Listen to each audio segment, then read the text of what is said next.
Good afternoon and welcome to this week's episode of Safety Culture Solutions, brought to you by Safety Culture Strategies. I'm Mike Kinney, your host.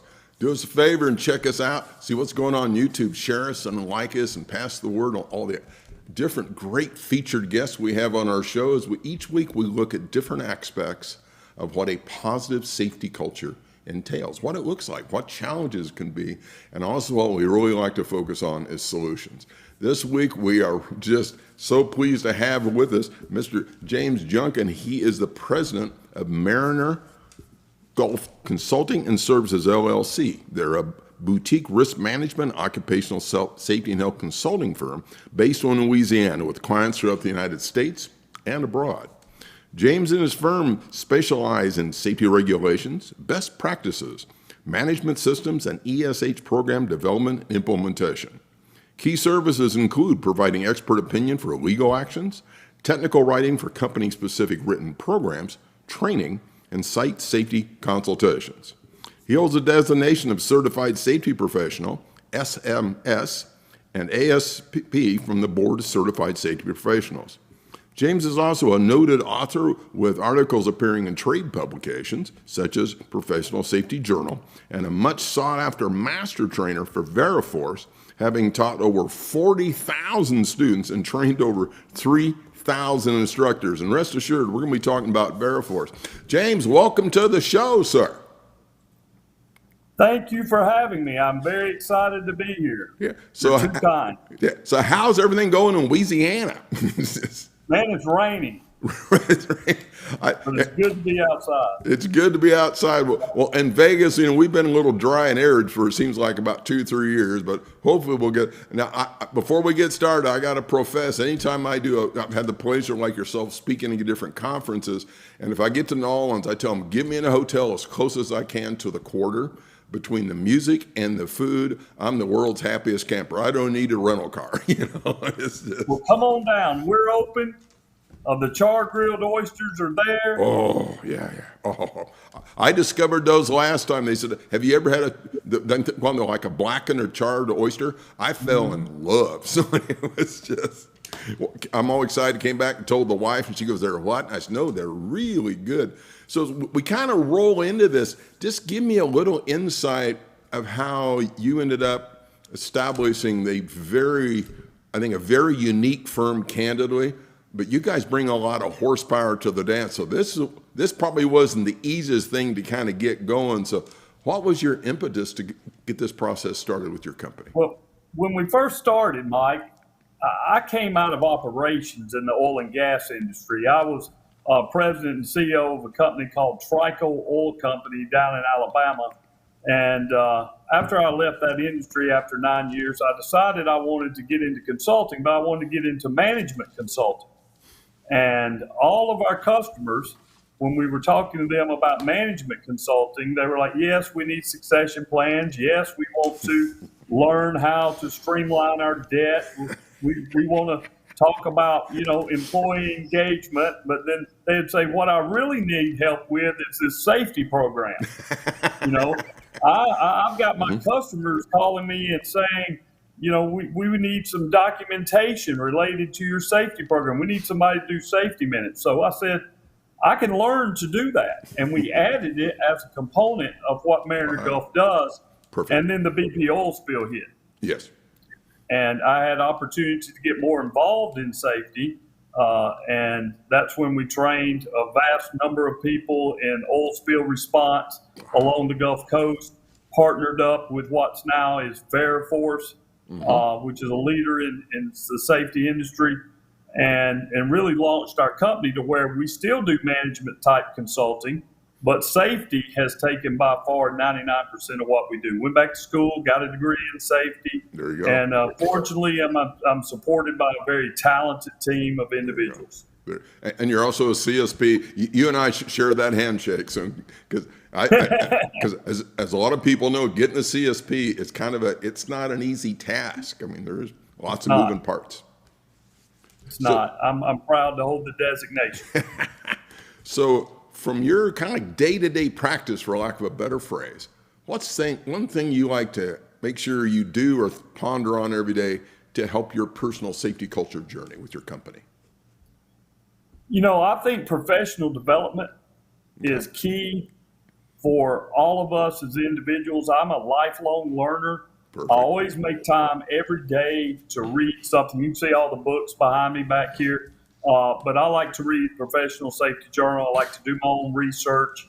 I like to be engaged in what's happening in the world so I can pass that on to my staff. I set a good example with that. We have a strong professional development program. You missed CSP. I have several guys who came to us as entry level safety professionals, and now they have their CSP. And it's largely due to the work processes they're involved in and the lifelong learning attitude that we try to have in our organization.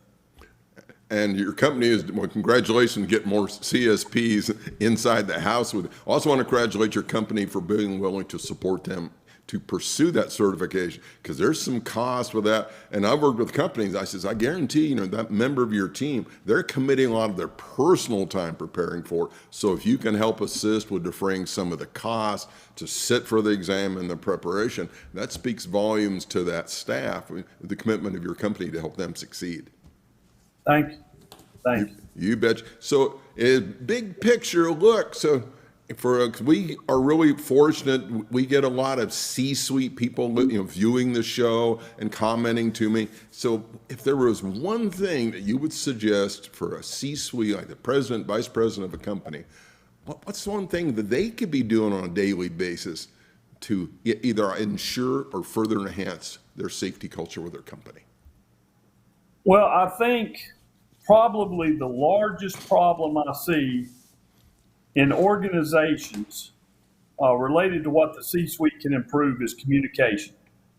We go to meetings all the time, and now we have Zoom meetings. Just about all the day is filled up with Zoom meetings. But are we communicating? Being able to communicate the commitment of the resources, both human and capital, I think is key to developing a positive culture. Now, I use the term positive culture. And the reason I use the term positive culture is because I'm trying to get business leaders, safety professionals to understand there's not a safety culture and then a production culture and then a procurement culture and then an accounting culture. There's just a culture. And all those things work together. So if we think in silos, we operate in silos. Yes. So we need to get out of the silo thinking into how it all works together, what the mission of the organization is, and being able to communicate that to every employee in our organizations. As a leader, my job is to communicate what our mission is and how you fit in it. If you don't know, that's not your fault, that's my fault. Excellent. Sitting here grinning, listening to you, because my company, safety culture strategies, because safety culture, to its credit, has taken a lot of awareness now, and people. But as I point out, I start meeting with people, and I have some series of slides, and I probably have 12 to 14 different little bullets on my slide of what your safety culture comprises of. And I said, do me a favor, mentally, just take the word safety off that slide, and you're seeing HR, right? You're seeing everything that's going on. And what do you do with community outreach? Because all of these help you. Because I says, otherwise, pretty soon you're going to have a don't run with scissors culture, right? Timesheet, right? Timesheet practice culture. I said, no. You have one big culture, but for a myriad of reasons over the years, safety culture has got some traction. And so candidly, I've kind of taken advantage of that and get my foot in the door, right? And say, oh, by the way, all of these pieces come into play. And there's organizations, that they talk, community outreach is important. Some of the companies now, James, they say, okay, if people go help at a food bank or whatever, tell them how many hours you had, they're going to donate $5 an hour to that charity from the company funds in the name of that employee. And so those, that's right? nice. Yeah, I'm going, wow. So those small things can make all the difference, and all those, they bubble back up to your culture. So I always want to get great guests like you, because you've had a lot of time in the saddle. You've done boots on the ground, and obviously we never share names or name names on some of this. But what's a couple of challenges you've encountered out there, and what options do you have to kind of help them get better? Well, I think from a challenge standpoint, sometimes we set things in competition with each other. Like we say we're committed to safety.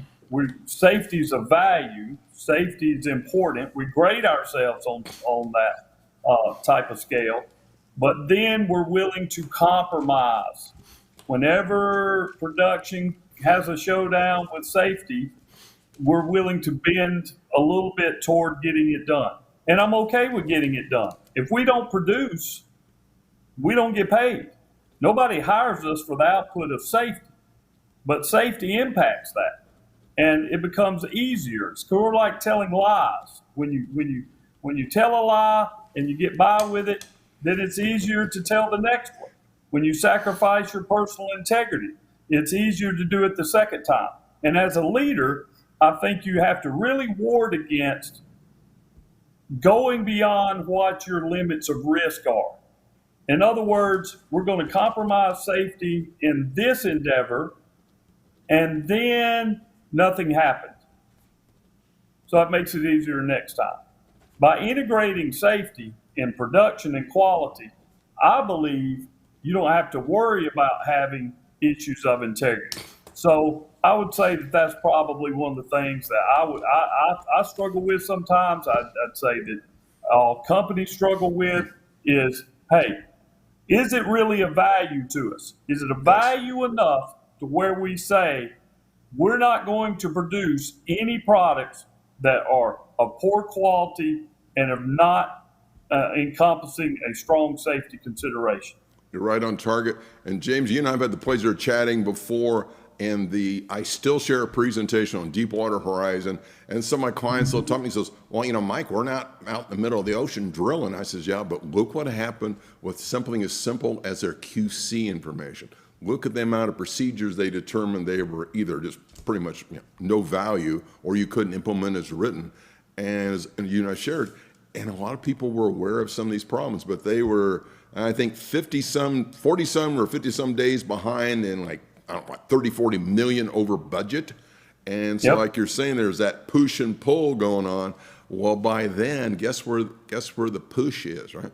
We gotta get production. And it's just so unfortunate, the lives lost, but there was, I think, a lot of indications there of things that it could have gone better. And you'd shared with me, because I know a lot of people heard the story of Deepwater, that the senior people came on the platform to celebrate 7 years without a lost time accident. And that evening, this horrific explosion occurred. And I think something similar happened to him a few years ago in Texas? Texas City, Texas. Okay. 2005, the BP refinery in Texas City, Texas, experienced a massive explosion. I think it killed 15 workers, injured over 200 people. And that's where you see some of these investigations coming back to blaming poor safety cultures. The first use of the term safety culture really came out of the Chernobyl accident in the Ukraine. In their final report, they blamed it on a poor safety culture. And there are a lot of definitions about what a poor safety culture is. From that incident, a lot of change happened.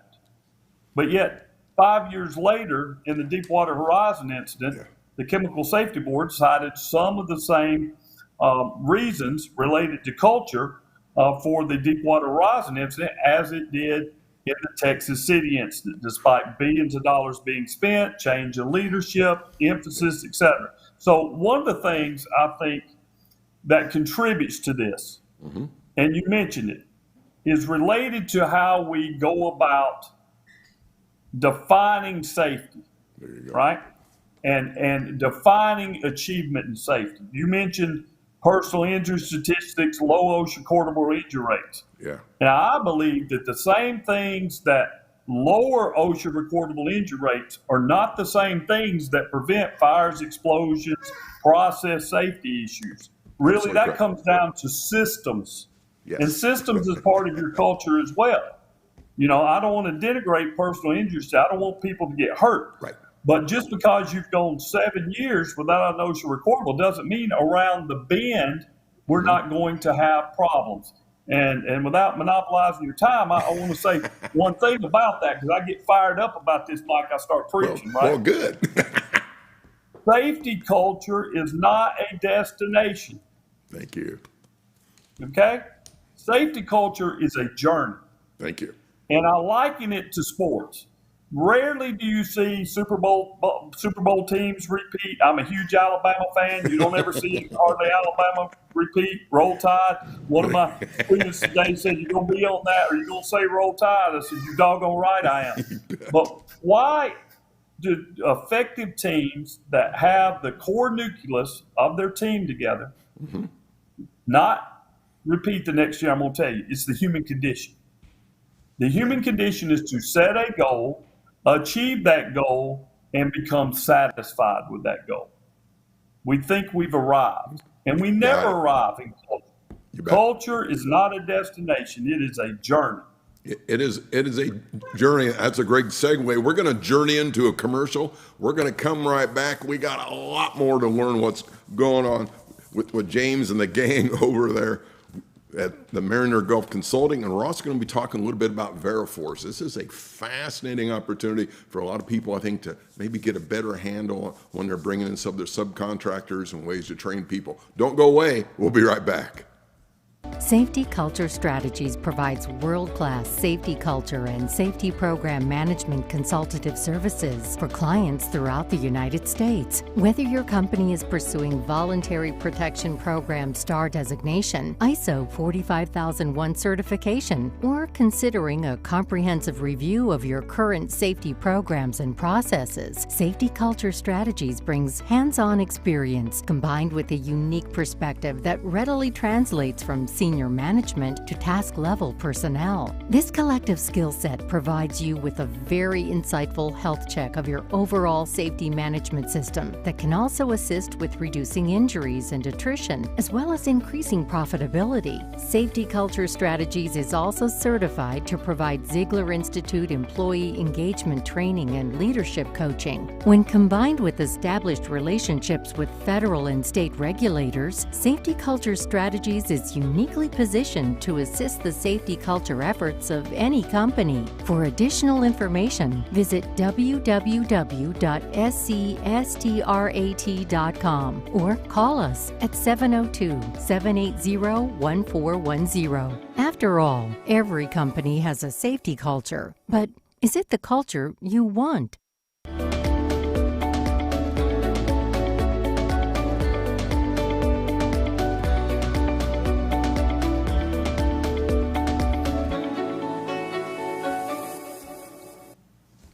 Before the break, we were talking with James about this is an ongoing journey. If you think you've actually ever totally achieved your safety culture, well, you got a little bit maybe more thinking to do on it. And this is something I kind of fell across a few years ago, James, and I stole it from somebody a lot smarter than I am. Every company has a culture. Now, sometimes senior management don't even know what it is yet. They don't appreciate their impact on it. But is it the culture you want? And then if you realize, well, maybe we can do better. So now you're kind of starting to go the right direction. I really like your discussion before the break, going beyond your limits in risk. And I think sometimes, well, a lot of the times, I think people at that task level, they do this with the best intentions based off the signals they get from their supervisors and managers, right? Absolutely. And, I just taught a class today around this same issue. It was an H2S class. We were talking about planning the work. Hazards are best controlled in the design of the work itself.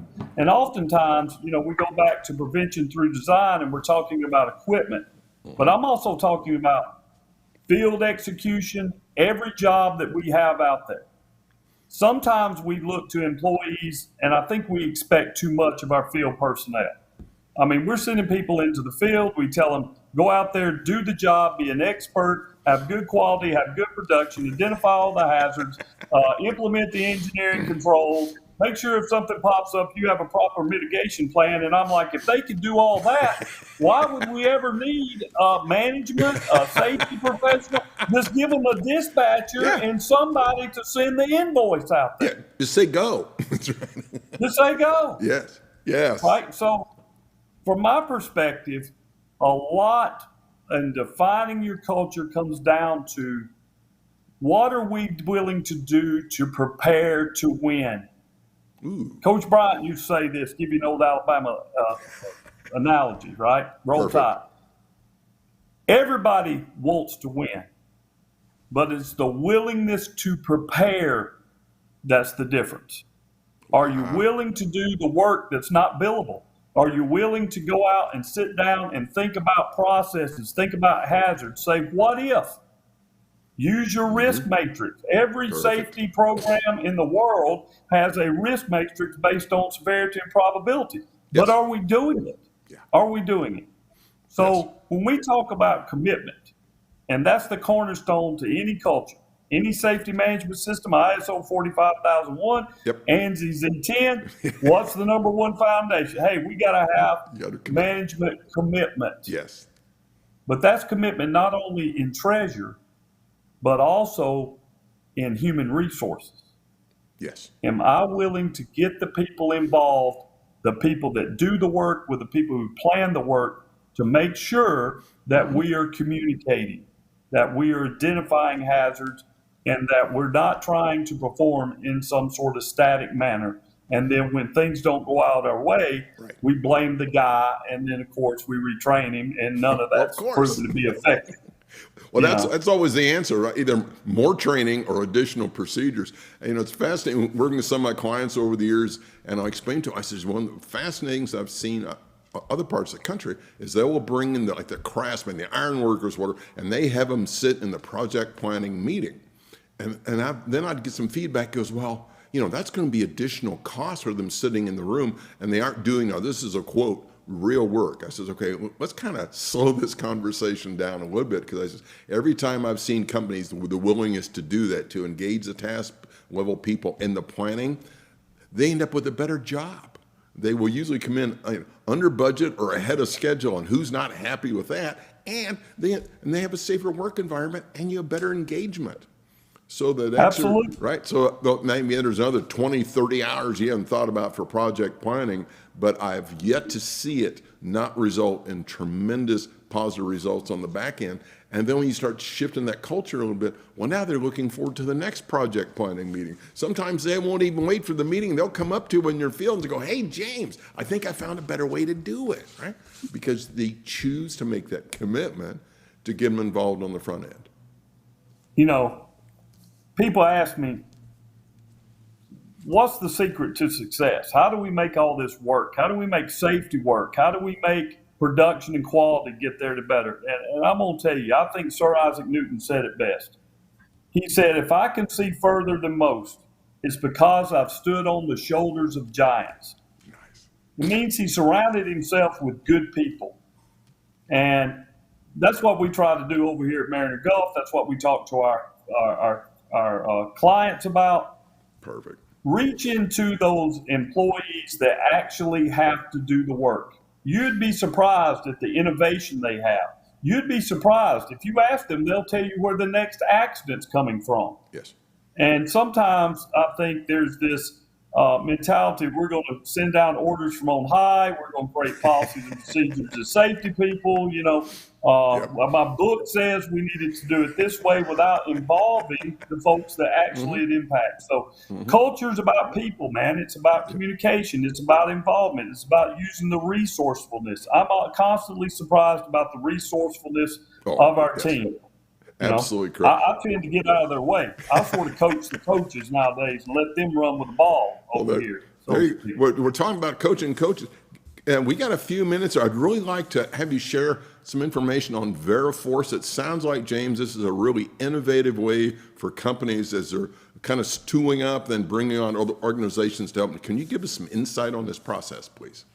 Absolutely. Veriforce is a contractor management supply chain company that was really formed at the beginning in the legacies of a company named PEC Safety, which was focused on bringing standardized training to the offshore and upstream oil and gas industries. So what they do is help hiring clients in their present form is Veriforce, hiring clients with their contractor management, creating standardized training, and they've reached out beyond that into the oil and gas industry, beyond the pipeline, beyond the upstream, into various other businesses across the world.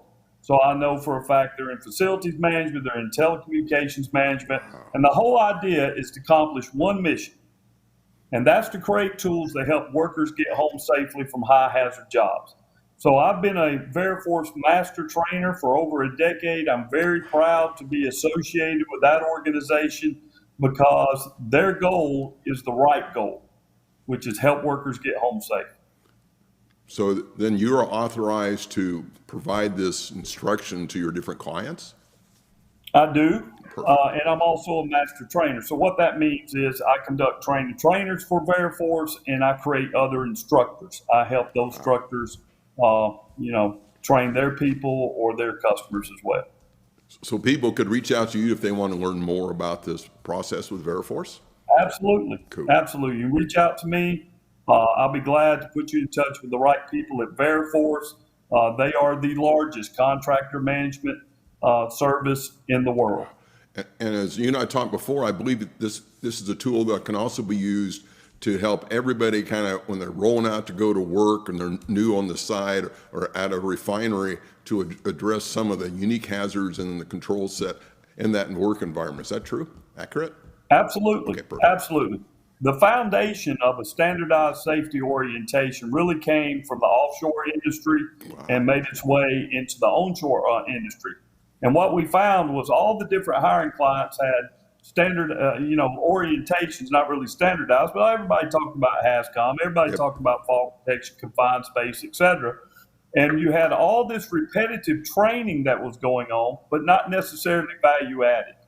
So the concept was to have a standardized training program that had everything in it that the hiring clients wanted, so you only had to take it one time, and it was taught by qualified instructors. So out of that was born what we're calling now Safe Land USA 2021 Basic, which is primarily for the oil field, upstream, midstream, some of the downstream assets, but we have customized programs for other industries as well. And the idea is to bring what you just said, site-specific, industry hazard-specific training to the people who need it the most. I don't want to denigrate OSHA.